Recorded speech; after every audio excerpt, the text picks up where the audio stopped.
ఈ ల్యాండ్స్లో మేము పూర్తి స్థాయి ప్రజలకు సమాధానం చెప్పాలనుకుంటున్నాం. కొన్ని లక్షల మంది ప్రజలు ఈ హఫీజ్పేట భూముల గురించి ప్రతిరోజు టీవీ5కి వాకప్ చేస్తున్నారు. సార్, అసలు ఈ హఫీజ్పేట భూములు ఎవరివి? ప్రభుత్వాన్ని అవునా కాదా? ప్రభుత్వాన్ని కాకపోతే ఎవరివి? అసలు వాళ్ళకి ఎక్కడి నుంచి వచ్చాయి? కోర్టు తీర్పులు ఏం చెప్తున్నాయి? ప్రభుత్వ రికార్డులు ఏం చెప్తున్నాయి? అసలు మాజీ మంత్రులు ఎందుకు ఇంటర్ఫియర్ అయ్యారు? మరి సీఎం గారు చుట్టాలు ఎందుకు ఇంటర్ఫియర్ అయ్యారు? ఎంపీ కవిత గారు ఎందుకు వచ్చారు? ఇంకో ఎమ్మెల్సీ గారు ఎందుకు వచ్చారు? మంత్రి గారు నేరుగా ఒక ఇంటికి ఎందుకు వెళ్ళారు?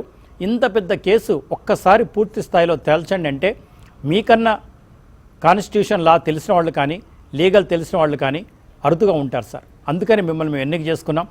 దాదాపు 2 hours టైం కేటాయించినందుకు ముఖ్యంగా మీకు కృతజ్ఞతలు సార్. నమస్తే సాంబశివరావు గారు.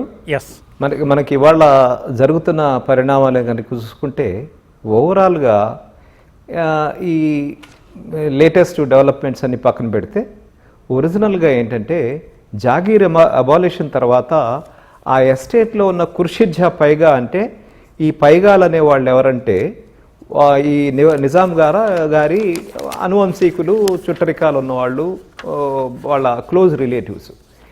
మీకు 2 రకాల ప్రాపర్టీస్లో ఇది మాతృకా ప్రాపర్టీస్ కానీ లేకపోతే సర్ఫ్కాస్ భూములు అంటారు. అంటే సర్ఫ్కాస్ అంటే అది సర్కారీ అని అనుకోండి. ఈ పైగా వాళ్ళనే బ్లడ్ రిలేటివ్స్కి ఏం చేశారంటే నిజాం గారు ఒరిజినల్గా వాళ్ళకి ఇచ్చినప్పుడు నిజాం గారు ఆ భూములు ఇచ్చినప్పుడు వాళ్ళకి ఏం చేశారంటే 30% ట్యాక్స్ గాను 30% నిజాం గారికి చెందే విధంగా 30% మిలిటరీకి 30% వాళ్ళు తీసుకునే విధంగా ఒక ఒడంబడిక చేసుకోవడం జరిగింది. అయితే ఫైనల్గా ఈ 487 ఎకరాలు వాటిలోకి వచ్చేటప్పటికి నిజాం గారు రైల్వేస్ చేసి అద్భుతమైన ఇది రైల్వేస్ వారు పెట్టారు. ఆ రైల్వేస్ తీసుకొచ్చినప్పుడు ఇప్పుడు మనకి హఫీజ్పేట రైల్వే స్టేషన్ వీటి కోసం పెట్టినప్పుడు ఆ రైల్వేస్ కోసం ఆయన ఇవన్నీ వెనక్కి తీసుకున్నప్పుడు మిగిలిపోయిన భూములు వీళ్ళు మా సంగతి ఏంటి అని చెప్పి వచ్చినప్పుడు ఈ ఖుర్షీద్ పైగా గారు ఆయన మిగతా ప్రాపర్టీస్ అన్నీ కూడా పార్టీషన్ చేసుకునే విధంగా ఉండటం వలన, అంటే అది పూర్తిగా ప్రైవేట్ ప్రాపర్టీస్ అవి. వారు ఏం చేశారంటే ఆ ప్రాపర్టీస్లో పార్టీషన్ చేసుకున్నప్పుడు వారి వంశీకులు ఈ పార్టీషన్కి వెళ్తూ 1955లోనే వారు పార్టీషన్ కోసం వెళ్ళటం జరిగింది. ఆ పార్టీషన్కి వెళ్ళిన వాళ్ళల్లో దిల్దార్ ఉన్నీసా బేగం అని ఆవిడ పార్టీషన్ సూట్ వేసినప్పుడు ఆ పార్టీషన్ సూటు తర్వాత హైకోర్టుకు రావటం జరిగింది. అది OS 14 of 1958గా అది రూపాంతరం చెందటం, హైకోర్టులో ఈ కార్యక్రమాలు వారు వినటం, వాటిలో దాదాపుగా 43 మంది డిఫెండెంట్స్ అందరూ ఉన్నారు.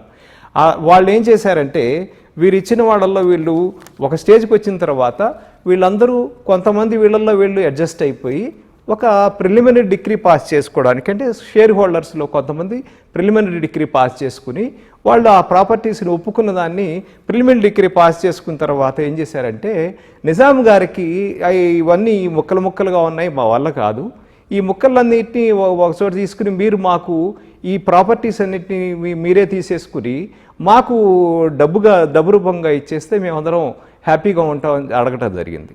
అప్పుడు నిజాం గారు ఏం చేశారంటే నిజాం గారు అట్లాగే వారి బావమరిది ఖాజిం నవాబ్ జంగ్ గారు వీరిద్దరూ కలిసి 40% కొనుక్కోవటం జరిగింది వారి దగ్గర నుంచి.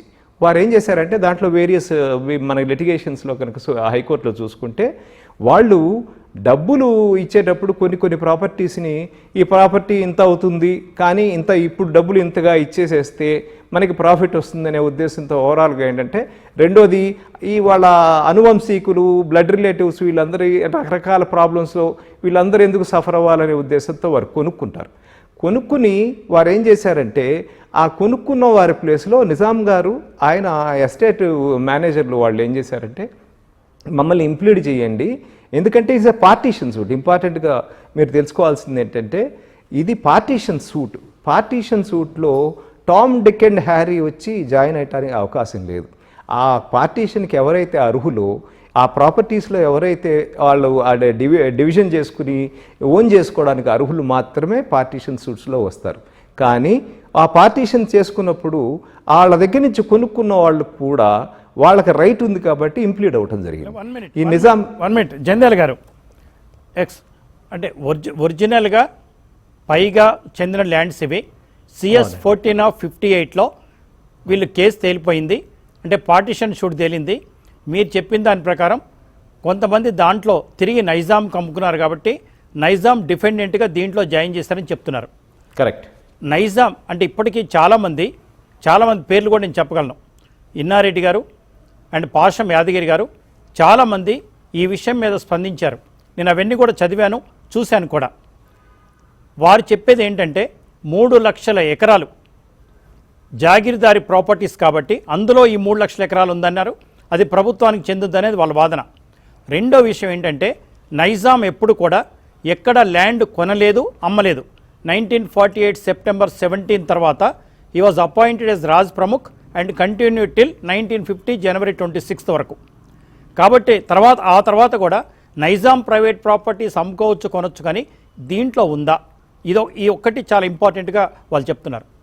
సార్ మీరు చెప్పే దాంట్లోనే సమాధానం ఉంది.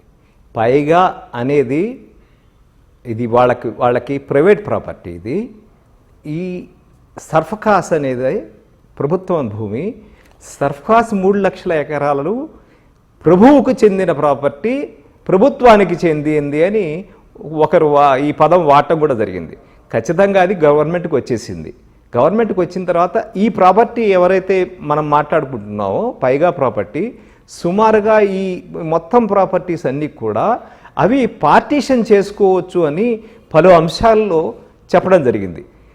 నిజాం గారు ఆయన అప్లికేషన్ పెట్టి ఆ నిజాం గారితో పాటు కాజిం నవాబ్ జంగ్ ఇద్దరు కలిసి అప్లికేషన్ పెట్టుకున్న తర్వాత వాళ్ళకి ఎవరైతే సోల్డ్ షేర్ హోల్డర్స్ ఉన్నారో వాళ్ళని ఆ సూట్లోంచి పార్టీషన్ సూట్లోంచి తీసేస్తూ నిజాం గారిని 157 కింద, కాజిం నవాజంకి 157 కింద, 156, 157 కింద వాళ్ళని అందులో పార్టీషన్ సూట్లో ఇంప్లీడ్ చేయటం జరిగింది.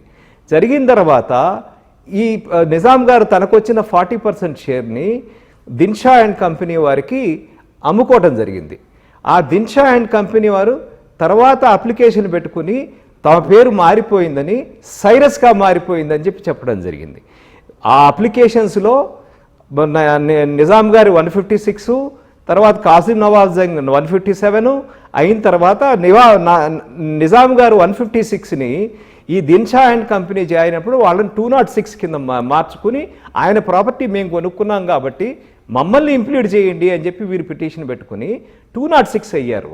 ఆ 206 అయిన ఎవరైతే దిన్షా అండ్ కంపెనీ తర్వాత మేము వాళ్ళు మారిపోయిన ఒకటే పేరు ఇది సైరస్ అని చెప్పి మార్చుకున్నాం అని చెప్పి మళ్ళీ పిటిషన్ వేసుకుంటే ఆ పేరుని మోడిఫై చేస్తూ సైరస్గా మార్చుకోవడం జరిగింది.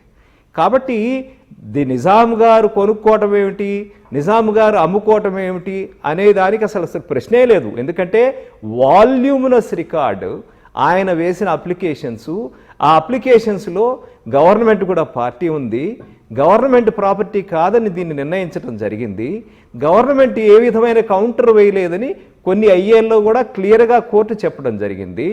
ఇది ఆ వరుసలో సుప్రీంకోర్టుకు కూడా వెళ్ళటం జరిగింది. నిజాం గారు అప్లికేషన్ని అలౌ చేస్తూ వారిని ఇంప్లీడ్ చేస్తూ ఇంప్లీడ్మెంట్ ఆర్డర్స్ కూడా అది క్యారీ అవుట్ చేసిన దాన్ని కూడా క్లియర్గా మన దగ్గర రికార్డ్స్లో ఉన్నాయి. రికార్డ్ అంతా మీకు ప్రొడ్యూస్ చేయడం జరుగుతుంది. మీకు ఇప్పుడు అయిపోగానే ఆ రికార్డ్ అంతా మీకు ఇస్తాను. ప్రతి ఐఏ వాటి ఓఎస్ఏలు వాటిల్లో ఆ అప్లికేషన్స్ అన్నీ ఉన్నాయి. ప్రిలిమినరీ డిక్రీస్ 1961లో పాస్ అయిన తర్వాత నిజాం గారు కొనుక్కోవడం జరిగింది. ప్రిలిమినరీ డిగ్రీ అయిపోయిన తర్వాత వారు కొనుక్కున్న తర్వాత ఆ ప్రాపర్టీస్ని మళ్ళీ అమ్ముకోవడం జరిగింది. కాబట్టి ప్రిలిమినరీ డిగ్రీలో అందరూ ఎవరికి వారు సెటిల్మెంట్స్ టోటల్గా ఎవరు sold share holders, unsold share holders కూడా ఉన్నారు. అంటే 40% నిజాం గారు, 40% నవాబ్ కాజీ జంగ్ గారు కొనుక్కోగా ఈ మిగిలిన 20% ఎవరైతే ఉన్నారో వాళ్ళు అన్సోల్డ్ షేర్ హోల్డర్స్ వాళ్ళకి కూడా ఉన్నారు. వాళ్ళ ప్రాపర్టీస్ వాళ్ళ దగ్గరే ఉన్నాయి. కాబట్టి ఈ ప్రాపర్టీస్ అన్నీ నిజాం గారు కొనుక్కోవటం ఏమిటి, నిజాం గారు అమ్ముకోవటం ఏంటంటే నిజాం గారు కొన్ని చోట్ల అవసరమై అర్జెంటుగా ఇవ్వటానికి కోసం 7 లక్షల రూపాయలు, 38 లక్షల రూపాయల ప్రాపర్టీ అవుతుంది, మనం 7 లక్షల రూపాయలకి వాళ్ళు ఆఫర్ చేస్తున్నారు తీసుకోవచ్చు అంటే నగలు అమ్మి కూడా తీసుకోవచ్చు అని చెప్పి రికార్డులో క్లియర్గా వాళ్ళు అఫిడవిట్లో రాయటం కూడా జరిగింది. ఆర్డర్లో సుప్రీం మన ఆంధ్రప్రదేశ్ హైకోర్టు చీఫ్ జస్టిస్ గారు కూడా అందులో ఆ జడ్జిమెంట్లో ఉటంకించడం జరిగింది. కాబట్టి నిజాం గారి ప్రాపర్టీ ఇది కాదు, నిజాం గారి ప్రాపర్టీ అయినట్టయితే నిజాం గారు కొనుక్కోవడం ఏంటి అనేది, నిజాం గారి ప్రాపర్టీ అంటే ఏంటిది, ప్రభుత్వ ప్రాపర్టీ. సర్ఫ్ కాస్ ఎప్పుడైతే అయిందో అది ఆటోమేటిక్గా సర్కారీకి ఆటోమేటిక్గా మళ్ళీ నెక్స్ట్ వచ్చిన ఆంధ్రప్రదేశ్ ప్రభుత్వానికి, ఆ తర్వాత ఇప్పుడు తెలంగాణ ప్రభుత్వానికి ఆ ప్రాపర్టీస్ అన్నీ వెళ్ళిపోయినాయి. కానీ పైగా ప్రాపర్టీస్ ఏదైతే ఉన్నాయో ఆ పైగా ప్రాపర్టీసు ఆటోమేటిక్గా అవి ఇండివిజువల్ ప్రాపర్టీసు, వాడి ప్రైవేట్ ప్రాపర్టీస్ అని డిక్లరేషన్ ఇవ్వడం జరిగింది. ఇక గవర్నమెంట్ యాంగిల్కి వచ్చేటప్పటికి గవర్నమెంట్ కొన్నాళ్ళు అయిన తర్వాత ఇది మా ప్రాపర్టీ అని చెప్పేసి ఇవన్నీ మీరు ఇందాక చెప్పారు, ఇవన్నీ జాగీర్ ప్రాపర్టీసు వీటిని అని చెప్పేసి వన్ ఆఫ్టర్ ది అదర్ సుమారుగా 6 సార్లు సుప్రీంకోర్టుకి వెళ్తే 6 సార్లు సుప్రీంకోర్టు ఇది ప్రైవేట్ ప్రాపర్టీ. ఎందుకంటే మీరు ఒక విచిత్రమైన విషయం మీరు ఆలోచించాల్సిన విషయం ఉంది. ఇది కనుక పార్టీషన్ సూట్ అయినట్లయితే పార్టీషన్ సూట్లో ప్రభుత్వానికి ఏం పని? ఒకవేళ పార్టీషన్ సూట్ కాదనుకోండి, మిగిలిన వాళ్ళకి ఏం పని? వాళ్ళు టెనెంట్లు గానో లేకపోతే ఎవరు గానో ఆక్యుపైయర్స్ గానో పట్టాదారు కాకపోతే ఎస్ఐనీస్ గానో ఎవరు గానో ఉండేవాళ్ళు. ఇది టోటల్గా ప్రైవేట్ ప్రాపర్టీ కాబట్టి పార్టీషన్ చేసుకుని పార్టీషన్ సూట్ 1955లో వేశారు దిల్దార్ ఉన్నీసా బేగం. ఆ పార్టీషన్ సూట్ని ఇంతమంది సుమారుగా 1956-58 నుంచి ఒక 100 మంది జడ్జిలు దీని మీద ఈ కేసులో సుప్రీంకోర్టు కానీ ఇక్కడ కానీ డివిజన్ బెంచ్లు కానీ 100 మంది జడ్జిలు డిసైడ్ చేసిన తర్వాత ఈ 100 మంది జడ్జిలు ఇది పార్టీషన్ సూటే, పార్టీషన్ సూట్లో మిగిలిన వాళ్ళు రావడానికి వీల్లేదు అని గవర్నమెంట్ నువ్వు అసలు నీ ప్రాపర్టీ కానప్పుడు పార్టీషన్ సూట్లో నువ్వెట్లా వస్తావు అని చెప్పడం జరగటమే కాకుండా ఎవరికైతే నిజాం గారికి ప్రాపర్టీస్ అమ్మేశారో ఆ అమ్మేసిన వాళ్ళు వాళ్ళ అనుయాయులు లేకపోతే వాళ్ళ లీనియల్ డిసెండెంట్స్ వాళ్ళు చనిపోయిన తర్వాత మళ్ళీ కోర్టుకు వచ్చి ఇది మాది పార్టీషన్ చేసింది మేము ఆ సేల్ ఒప్పుకోవట్లేదంటే ఒక ముస్లిం బతికి ఉండంగా అతను అమ్మిన ప్రాపర్టీని మీరు ప్రశ్నించడానికి వీల్లేదు, మీకు రైట్ వారు చనిపోయిన తర్వాత వస్తుంది, వారే ప్రశ్నించినప్పుడు మీరు ప్రశ్నించడానికి వీల్లేదు, మీరెవరు ఇంప్లీడ్ అవడానికి వీల్లేదని చెప్పి ఆ ఇంప్లీడ్ అవడానికి ప్రయత్నం చేసిన బ్లడ్ రిలేటివ్స్ అన్ని అప్లికేషన్లు డిస్మిస్ చేస్తే అది సుమారు సుప్రీంకోర్టు వరకు వెళ్ళి ఎన్నో పేపర్స్ వచ్చినాయి సార్. జంధ్యాల రవిశంకర్ గారు ప్రముఖ హైకోర్టు న్యాయవాది చెప్పినట్టుగా ఇవి పైగా చెందిన భూములు, అది కూడా జాగీర్దార్ అబలేషన్ యాక్ట్ కింద కాకుండా పైగా ప్రైవేట్ ల్యాండ్స్ కాబట్టే వారు పార్టీషన్ షూట్ వేసుకుంటే 14/58 జస్టిస్ కొమరయ్య గారి నేతృత్వంలోని బెంచ్ డిక్లేర్ చేసింది. అంతేకాకుండా ప్రైవేట్ భూములు మాత్రమే కేసు వేసుకునే అవకాశం ఉంటుంది, పార్టీషన్ షూట్ వేసుకునే అవకాశం ఉంటుంది. ఏ ప్రభుత్వ భూమి కూడా ప్రైవేట్ వ్యక్తులు వెళ్ళి పార్టీషన్ షూట్ అడిగే హక్కు లేదు, అడిగినా కోర్టు ఊరుకోదు. కాబట్టి ఇది ప్రైవేట్ భూములని తెలిసిపోయింది. కాబట్టే ఆ రోజుల్లో హైకోర్టు అంటే అప్పుడు విలువలేని భూములు కూడా పార్టీషన్ షూట్ వేశారు. పార్టీషన్ షూట్ తర్వాత కొంతమంది నైజాంకి తిరిగి అమ్ముకున్నమాట వాస్తవం. నైజాం ల్యాండ్ కొనలేదు, అమ్మలేదు అని దయచేసి ఇదంతా కూడా వట్టిదే. నైజాం 1947 తర్వాత మనలాగానే సామాన్య పౌరుడు, ఇప్పుడు గత ప్రధానమంత్రులు, ముఖ్యమంత్రులు, రాష్ట్రపతులు ఎలాగైతే మామూలు వ్యక్తుల్లాగా ఉంటారో అయితే వారికి కొన్ని హక్కులు ఉండొచ్చు మాజీ రాజుగా, కానీ ఆయన కూడా భూమి కొనుక్కోవచ్చు, అమ్ముకోవచ్చు. ఎందుకంటే మామూలు వ్యక్తే కాబట్టి. ఆయన భూమి కొన్నట్టుగా హైకోర్టు, సుప్రీంకోర్టు కూడా ఒప్పుకుంది. అక్కడి నుంచి సైరన్ మిస్త్రి గారి కంపెనీకి అది వచ్చింది. అక్కడి నుంచి జీపీఏ చేసుకున్న వాళ్ళు కూడా చాలామంది ఉన్నారు. అది లీగల్ టైటిల్. అంతేకాకుండా చాలామంది వాదిస్తున్నట్టుగా ఇది ప్రభుత్వ భూమి కాదు అనడానికి నాకు ఒక్క నిమిషం టైం ఇవ్వండి. జంధ్యాల గారు ప్లీజ్, ఓన్లీ 1 minute సార్. ఒక సెకండ్, అది కాదు. Yeah please. ఎవరైతే నిజాం గారు కొనుక్కున్నారో వారి సేల్ డీడ్స్ని కోర్టు అప్రూవ్ చేస్తూ అది వ్యాలిడ్ పర్చేజ్ అని చెప్తున్నప్పుడు court case number sir, WP number a reported judgment AR 1966 AP 361. Yes sir. AIR 1966 AP 361లో that's the reported judgment. Reported judgment, sale deeds are valid and the purchasers were impleaded as defendant 156, that is Nizam, 157, that is Nizam Nawaz Jung, Qasim Nawaz Jung. కాబట్టి వారు ఆ sale deeds valid, binding, proper అని declare చేస్తూ ఆ అమ్ముకున్న వాళ్ళు ఎవరైతే ఉన్నారో సోల్డ్ షేర్ హోల్డర్స్ వాళ్ళు మళ్ళీ ఇంప్లీడ్ అవడానికి ప్రయత్నం చేస్తే మీరు అమ్ముకున్న షేర్ హోల్డర్స్ మీరు ఇంప్లీడ్ అవడానికి వీల్లేదని వాళ్ళని ఈ సూట్లో నుంచి డిలీట్ చేశారు. అంతకంటే ఇంకా ఎవిడెన్స్ ఏం అక్కర్లేదు. రైట్ సార్, గవర్నమెంట్ నేను ఇంకొకటి చెప్తాను సార్, దీనికి కూడా మీరు చెప్పండి. Memo number 593734 Jagirid Abolition Act of 1-2005 issued by Government of Andhra Pradesh Revenue JA Department stating that the lands covered under Schedule 4 and 4A of Shoot Schedule Properties of CS 14 of 1955 have been released by the government and further directed the district collector to mutate the names of the final decree holders in the revenue records. This memo is still in existence till today, never has been revoked or challenged in the court, and it has become final ఒకటి. దీని తర్వాత ఏం చేశారు, agreed by the orders of the review petitions 11425, 1146 of 2006 the state had filed SLP and the same was dismissed. Correct. Thus the lands covered by shoot schedule lands including Hasmatpet lands survey number 1, 7, 15 and 57 in CS 14 of 1958 as declared private patta lands. Even after dismissal of the SLP, the state had filed review WPMP number 11425, 1146 of 2006 in WP number 10605 of 97 to review the orders passed. In WP number 10605 of 1997 dated 26/4/99 and the said review petitions also were dismissed. So there is no legal scope for anybody stating or claiming this is the government land. ఇంకొకటి సాంబశివరావు గారు, sir, ఈ preliminary degree have become final also. ఎవరు question చేయలేవాడు. ఆ question చేసిన supreme court confirm చేసింది. ఇంకా partition suits any number of preliminary degrees can be passed. కాబట్టి preliminary degrees 1 by 1 ఒక్కొక్క ప్రాపర్టీస్ ఎవరికి వాళ్ళు ఎక్కడికక్కడ అయిపోయినప్పుడు మళ్ళీ ప్రిలిమినరీ డిగ్రీస్ పాస్ చేసుకుంటూ ఉంటారు. సో అయిపోయిన ప్రిలిమినరీ డిగ్రీస్ అయిపోయిన వాటిని ప్రాపర్టీస్ని నిజాం కొనుక్కోవడం జరిగింది. 61లోనే కంప్లీట్ అయిపోయినాయి, వారు కొనుక్కోవడం జరిగింది.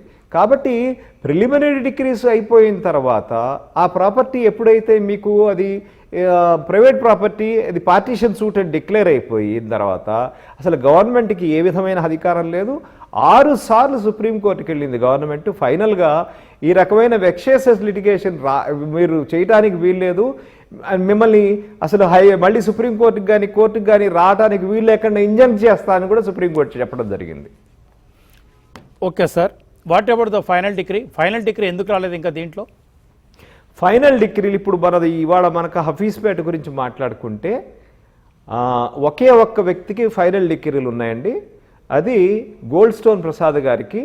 ఇందులో 50 ఎకరాలకి ఫైనల్ డిగ్రీ ఉంది. కాబట్టి ఆయన ఒక్కడే టైటిల్ హోల్డర్. ఆయన ఆ టైటిల్ హోల్డర్ కాబట్టి ఆయన కనీసం ఇప్పుడు ఈ ఎవరైతే క్లెయిమ్ చేసుకుంటున్నారో వీళ్ళు ఎవరన్నా క్లెయిమ్ చేసుకుంటే వాళ్ళందరూ ఇది డైరెక్ట్గా సోల్డ్ హోల్డర్ దగ్గర పర్చేజ్ చేసుకునే వాళ్ళు కాదు.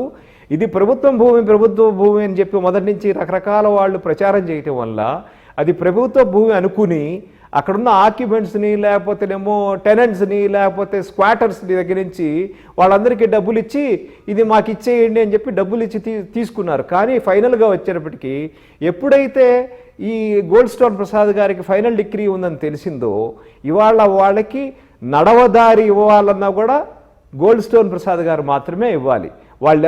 ఎవరికి ఏది చెందదు, అక్కడ ఓన్లీ గోల్డ్ స్టోన్ ప్రసాద్ గారికే చెందుతుంది. కాబట్టి ఆ ఫైనల్ డిగ్రీ ఆయన ఫేవర్లో ఉంది. అంటే టైటిల్ గోల్డ్ స్టోన్ ప్రసాద్ గారికి ఉంది. దట్ ఈస్ అబ్సల్యూట్గా ఏంటంటే రికార్డ్స్ కానీ జడ్జిమెంట్స్ కానీ. Right sir, final degree passed by adjudicated by high court అండి. On which year sir? అది ఫైనల్ డిగ్రీ అప్లికేషన్ నెంబర్ 132 అండి. Application 132. Okay final degree sir. మరి అయినప్పుడు ఇక్కడ ఉంది assignees who are allotted land in survey number 1257 of Hasmathpet by meets ago, that is different కొండి.